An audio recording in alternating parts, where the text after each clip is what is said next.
Mon nom est Patrice Fonladoza, je suis le président du think tank Ressources depuis un peu plus d'une quinzaine d'années maintenant. Voilà, j'ai une grande expérience de cadre dirigeant dans différents pays, différentes environnements et aujourd'hui je suis administrateur indépendant de société.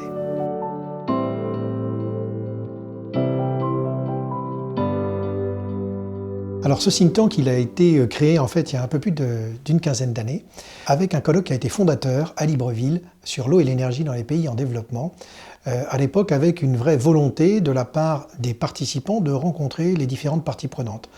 On n'avait pas forcément l'habitude, étant à l'époque dans une société privée, de rencontrer les différents contradicteurs sur des secteurs comme l'eau et l'énergie. Alors on a décidé d'organiser un espèce d'espace de libre parole avec l'ensemble des experts qui constituent ce réseau. Ce sont des gens d'horizons tout à fait divers et très variés.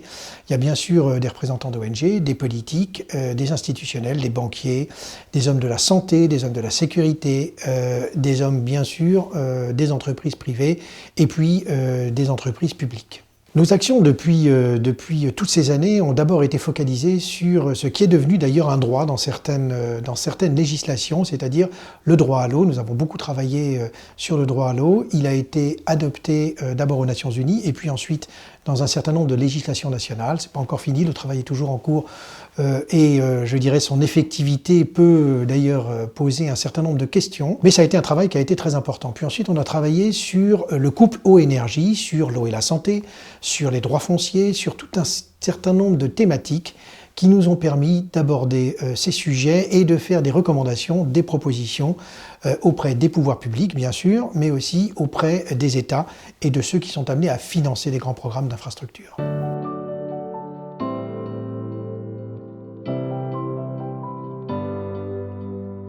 Très bonne question parce qu'effectivement, on oublie toujours ces deux phénomènes fondamentaux que sont à la fois les politiques publiques qui doivent être déclinées, mises au point et déclinées par les États, qui en sont les garants, bien sûr, et puis le rôle que l'État doit avoir, que les institutions ont dans la régulation. On peut avoir les meilleures idées du monde, les meilleurs programmes, les meilleurs projets, on peut aussi trouver des sources de financement parfois extrêmement généreuses, mais s'il n'y a pas de régulation, s'il n'y a pas effectivement de politique publique axée sur le long terme, l'ensemble de ces mesures, l'ensemble des plans d'action qui en dérivent, l'ensemble des financements qui sont mobilisés se trouvent gaspillés, galvaudés et parfois totalement gâchés.